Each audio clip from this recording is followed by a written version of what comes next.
చెప్పండి. ఒకటండి, ఒక పెద్దాయన ఓ మాట అన్నారు. ఇప్పుడు రాముడేమో పాయసానికి పుట్టాడు. కాబట్టి ఆ! ఆయనకి తండ్రి లేడు. హ్మ్. సీతమ్మకేమో తండ్రి ఉన్నాడు గాని తల్లి లేదు. ఎందుకంటే హ్మ్. భూమిలో దొరికింది. కాబట్టి హ్మ్. ఆయనకేమో తండ్రి లేడు. ఈవిడకేమో తల్లి లేదు. ఆయనకి తండ్రి లేడు కాబట్టి ఆయనకి పెళ్ళవ్వట్లేదు. ఈవిడకి తల్లి లేదు కాబట్టి ఈయనకి పెళ్ళవ్వట్లేదు. కాబట్టి ఈళ్ళిద్దరికీ కూడా పెళ్లి చేయడానికి విశ్వామిత్రుడు అంటే విశ్వామిత్రుడని ఆయనకి పేరెందుకొచ్చింది? విశ్వం మొత్తానికి ఆయన మిత్రుడు కాబట్టి ఆయనకి విశ్వామిత్రుడని పేరొచ్చింది. కాబట్టి వాళ్ళిద్దరికి పెళ్ళవ్వట్లేదు. వాళ్ళిద్దరికి పెళ్లి చేయడానికే విశ్వామిత్రుడొచ్చాడు అని చెప్పి ఒక పెద్దాయన అన్నారండి. ఇది ఎంతవరకు అసలు న్యాయం అంటారు ఇలా చెప్పటం? అంటే ఒక్కొక్క విషయంలో ఎలా వస్తుందంటే కాంట్రవర్షియల్‌గా వెళ్ళి నాదే కరెక్టు అని చెప్పుకునే కంటే, సమన్వయపరుచుకుంటూ ఉండే విధంగా ఉంటేనే సమస్యలన్నీ కూడా పరిష్కారం అవుతాయి. నేనెప్పుడు కూడా విమర్శని వ్యక్తుల స్థాయిలో గాని, లేకపోతే నాదే సరైనటువంటిది కాబట్టి ఈ ఈ వాదనే అందరూ అంగీకరించవలసిందే గాని, మిగతా వాళ్ళు తప్పు గాని అని నేను అటువంటి సాహసాలకి చెయ్యను నేను అక్కడ. అది మనమైతే ఒక విషయం అక్కడ మార్పు చెందేది కాబట్టి, ఆ మార్పుకి సంబంధించి మాత్రమే చేస్తూ ఉంటాం. అయితే ఇక్కడ మీరన్నట్టుగా సీతారామ కళ్యాణం అనేటువంటిది ఎందుకు వచ్చిందది? అసలు కథ ఏమిటి? పూర్వం ఏమిటి? అక్కడ మరి ఆ! అనరంజుడు ఏమన్నాడు? నా వంశంలో ఎప్పుడైతే రావణాసురుడు అనరంజుడు పీక మీద కాలేసి తొక్కుతున్నాడో, నా వంశంలో దశరథుడి కొడుకైన రాముడు వచ్చి నీ ప్రాణాలు తీస్తాడు. వేదవతి శాపం ఇచ్చింది కదా, ఓ కర్మిష్టి ఇంట పుట్టి నీ చావు కారణం అవుతాను. ఇవన్నీ తీసుకుని అలవించుకోవాలి కానీ పాయసానికి పుట్టాడని ఇంకోటి అనేది అది వినడానికి అందరూ జీరోలో ఉండి మనకు అర మార్క్ వస్తే ఫస్ట్ ర్యాంక్ ఫస్ట్ మార్క్ అంటాం. 99 రాల మనకి. అది అవన్నీ అవును. కూడా వినేవన్నీ అలాగే ఉంటూ ఉంటాయి అవి. అయితేనంటే రాముడు అసలు సీతారాముల యొక్క విషయం మధ్య తర్వాత కూడా ఎడబాటు వచ్చింది కదా. ఆ ఎడబాటు కూడా ఏమిటి కారణం? ఎప్పుడైతే సీతామ్మవారిని వాల్మీకి ఆశ్రమం దగ్గర విడిచిపెట్టి వస్తున్నాడో లక్ష్మణుడు బాధపడుతున్నాడో, సుమంత్రుడు అంటాడు, ఎందుకే బాధపడతావు? గతంలో చాతుర్మాసం చేస్తుంటే వశిష్ఠుడు అసలు అగస్త్యుల వారు చేస్తున్నప్పుడు మీ నాన్నగారు నేను వెళ్ళాము. ఇప్పుడు మీ నాన్నగారు అడిగారు మా పిల్లలు ఎలా ఉంటారంటే, పూర్వము శ్రీ మహావిష్ణువు రాక్షసుని తరుగుతూ ఉంటే భృగు మహర్షి పత్ని వాళ్ళకి నేడిచ్చింది.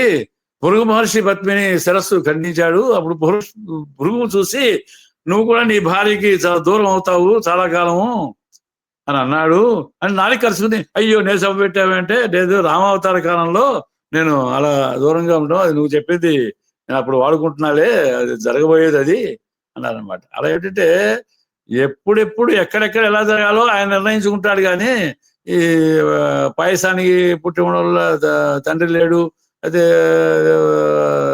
ఇంకోటి అప్పుడు తల్లి లేదు అనేటువంటివి అవి వినడానికి బాగుంటూ ఉంటాయి. నాకు కూడా ఒకసారి నేను ఎప్పుడో 30 ఏళ్ల క్రితం 29 ఏళ్ల క్రితమో జగ్గంపేట వెళ్ళినప్పుడు ఆయన నూజివేడు లక్ష్మీనరసింహ గారు అన్నారు. ఆయన మహా పండితుడు ఆయన. ఆయన ఏదో ప్రస్తావన వస్తే ఒక స్వామీజీ చెప్పారండి, అది తారు డబ్బాలాగా ఉంటాడే ఆయనే రాముడు అని అన్నారు. అన్నారండి. ఈ ప్రాంతంలో నేనే పెద్దవాడిని కాబట్టి నాలుగు మాట్లాడినప్పుడు తారు డబ్బా ఏమిటండి అంటే ఆశ్చర్యపోయాను. పోల్చిన నీలమేఘశ్యాముడు ఆయన. నీలమేఘశ్యాముడిని తారు డబ్బాతో ఎలా పోలుస్తాము? అంతే గదా! ఎందుకంటే అంతే కదండి. కాబట్టి ఇవి కూడా అంగీకారం కాదవి మనకి. అలాగే మొన్న ఈ మధ్యన కూడా రాముడు శివలింగ ప్రతిష్ఠ చేయలేదు, ఇలా చాలా కాంట్రవర్షియల్ మ్యాటర్స్ చాలా చాలా వస్తున్నాయి. అవన్నీ కూడా వాటన్నిటిగా మన పండితులు వివరణలు ఇవ్వాలి, అది చేయాలి. కాబట్టి సీత భూమి నుంచి వచ్చింది, రాముడు పాయసం వల్ల పుట్టాడు అని అంటే అది హాస్యానికి పనికొస్తుంది కానీ మన భక్తులకి మనోభావాలు కొంచెం బాధపడేటువంటి విషయం అది. ఇంకా చాలా ప్రమాణాలు ఉన్నాయి. ఇంకా సీతారాముల దీనికి సంబంధించి చాలా ప్రమాణాలు ఉన్నాయి. ఎందుకంటే అయోనిజిగా వస్తానని చెప్పింది ఆవిడ వేదవతి. ఎప్పుడైతే రావణాసుడు జుట్టు పట్టుకున్నాడో చేతిని ఖడ్గంగా చేసుకుని ఆ జుట్టుని ఖండించి భవిష్యత్తులో ఇది నేను ఒక కన్విస్టేట్ పుట్టి నీ యొక్క మరణానికి కారణం అవుతాను అంది. అందుకని చెప్పే మీకు స్త్రీయం పురుష విగ్రహం అని అంటుంది. ఇప్పుడు అడవికి వస్తానంటే వద్దు వద్దు అంటుంటే మా నాన్నగారు పురుషుడు ఉన్న స్త్రీకి ఇచ్చాడయ్యా అని అక్కడ. నేను కూడా వస్తాను అంటే వద్దు వద్దు అంటుంటే అక్కడ వీళ్ళు చూసారా భాగవత రకరకాలు ఏదో చెప్తూ ఉంటారు కదా. కానీ మా జటపురుల జగన్నాథం గారని ఇప్పుడు 100 ఏళ్ళు మా నాన్నగారి కన్నా కొంచెం పెద్ద బాగా ఇది, ఆయన ఓసారి ఒక ఉపన్యాసం చెప్పారు. ఆ ఇంకో పురాణాన్ని కోట్ చేస్తూ మోహిని అవతారంలో నువ్వు విషం పంచడానికి స్త్రీ రూపంలో వచ్చావు కదయ్యా, విషం కాదు అమృతం పంచడం కోసం చెప్పేసి రాక్షసులకి అందకుండా దేవతలకి అందడం కోసం చెప్పేసి వచ్చావు కదయ్యా, ఆ అవతార రహస్యం అది. అలాగా మనం రావణ వధ అనే నెపంతో వచ్చాం కదా, మనం ఈ రహస్యం మా నాన్నగారికి తెలియదు కదా, ఆ మోహిని అవతారం లాగా అక్కడ స్త్రీ రూపంలో వచ్చినట్టుగా ఈ రహస్యం తెలియదు కదా, కాబట్టి మనకి తెలుసు కాబట్టి నేను అడవికి వస్తాను రావణ వధ చేయాలి కదా అని చెప్పేసి దాంట్లో అంతర్లీనంగా ఉంది అని చెప్పేసి పురాణాన్ని కొట్టేస్తూ చెప్పారు ఆయన. కాబట్టి అటువంటి పండితులు మనకి రాను రాను రాను కనుమరుగైపోతున్నారు ప్రమాణాలు. ఇప్పుడు కాబట్టి చెప్పేగా 6 మార్కు వచ్చిందే ఫస్ట్ ర్యాంక్ కాబట్టి మనం 0లో ఉన్నాం కాబట్టి ఏది చెప్పినా నమ్ముతున్నాం మనం అనమాట. కాబట్టి సీతారాముల విషయంలో అంత ఇది ఉంది అక్కడ. దాన్ని అది చెప్పగానండి హాస్యానికి పనికొస్తుంది కానీ హాస్యానికి కూడా పనికిరాదు. అవును. ఇంకొకటండి, ఈ మధ్య కాలంలో కొంతమంది ఏం మాట్లాడుతున్నారంటే రామాయణంలో శివుడు లేడు బాస్ అంటూ కొంతమంది కొన్ని కాంట్రవర్షియల్ వీడియోలు అవి చేయడం జరిగింది. దాంట్లో మెయిన్ ఏమిటంటే రాముడు శివుడిని ఎందుకు పూజిస్తాడు, రాముడికి ఏంటి అవసరం, ఆయన పరబ్రహ్మ పరమాత్మ, ఆయన అసలు శివుడిని ఎందుకు పూజిస్తాడు, రామాయణంలో శివుడి ప్రస్తావన ఎందుకు వస్తుంది, ఆయన శివలింగ ప్రతిష్ఠ ఎందుకు చేస్తాడు, ఈ విధంగా మాట్లాడుతూ ఉన్నారండి. అసలు రామాయణంలో శివుడి ప్రస్తావన ఎన్నిసార్లు వచ్చి ఉంటుందండి సుమారు? చాలా వచ్చింది కదా. పైగా రాముడు యుద్ధకాండలో ఈ బాగా యుద్ధం చేస్తూ ఒక పీక్ లెవెల్లో ఉన్నప్పుడు మమవా త్రయంబకస్యవా, ఈ ఆయుధ ప్రయోగాలు కూడా నాకును శివుడికి మాత్రమే తెలుసు అని అంటాడు స్పష్టంగా. మరి అందుకే మరి ఉత్తరాఖండలో శివుడు వస్తాడు కదా, ఎప్పుడైతే అమ్మవారు అగ్ని ప్రవేశం చేసిందో అప్పుడు అందరూ స్తోత్రం చేస్తే బ్రహ్మగారితో సహా అందరూ, అప్పుడు అగ్నిదేవుడు పైకి తీసుకొచ్చి ఇదిగో చెప్తున్నానంటే రాముడు స్వీకరిస్తాడు కదా, నాకు తెలుసు లోకులు ఇదవడం కోసం చెప్పేసి నేను ఇలా చేయాల్సి వచ్చింది అని అంటాడు కదా. అప్పుడు మహేశ్వరుడు ఇదిగో రామయ్య మీ నాన్నగారి విమానంలో ఉన్నారు అని చూపిస్తాడు. ఆ విమానంలో దశరథుడు ఎలా ఉన్నాడు, రాముడి కౌగులించుకుని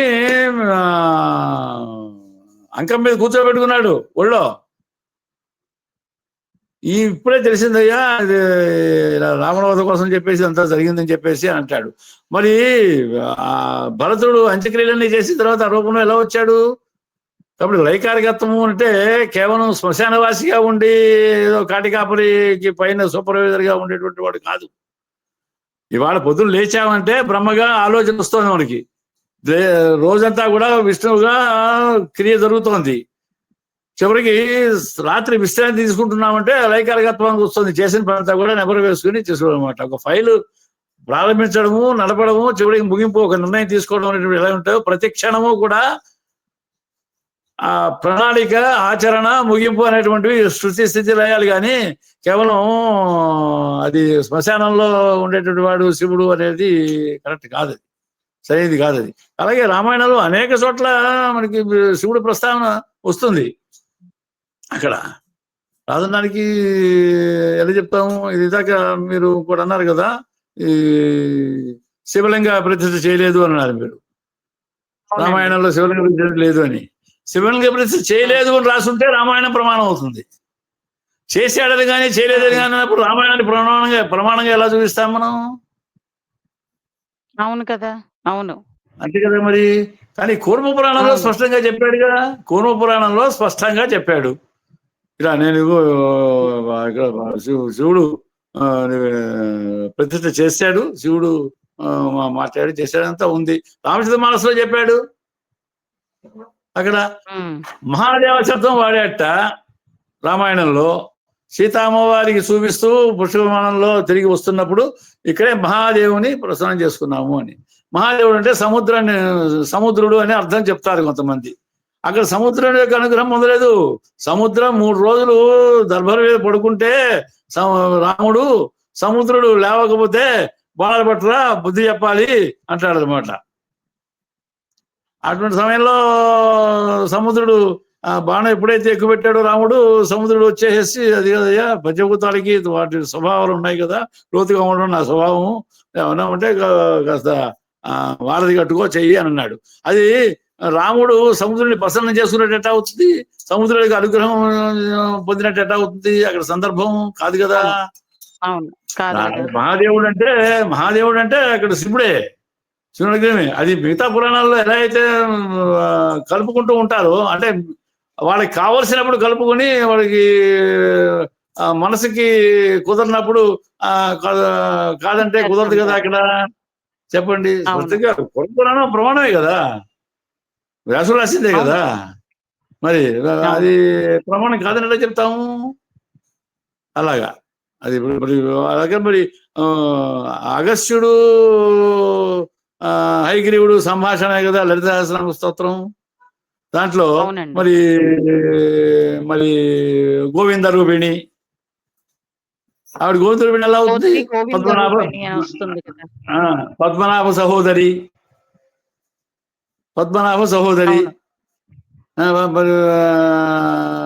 మరి పద్మనాభ సహోదరి ఎలా అయింది ఆవిడ?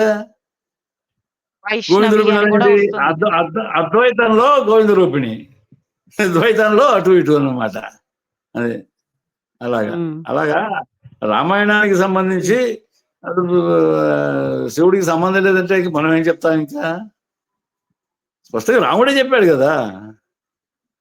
అవును కదా. మరి చెప్పండి. అంటే రామాయణాన్ని మరి మార్చాలనేస్తారేమోనండి రేపొద్దున. మరి ఇప్పుడు రాముడు ఎందుకు శివప్రతిష్ఠ చేస్తారు?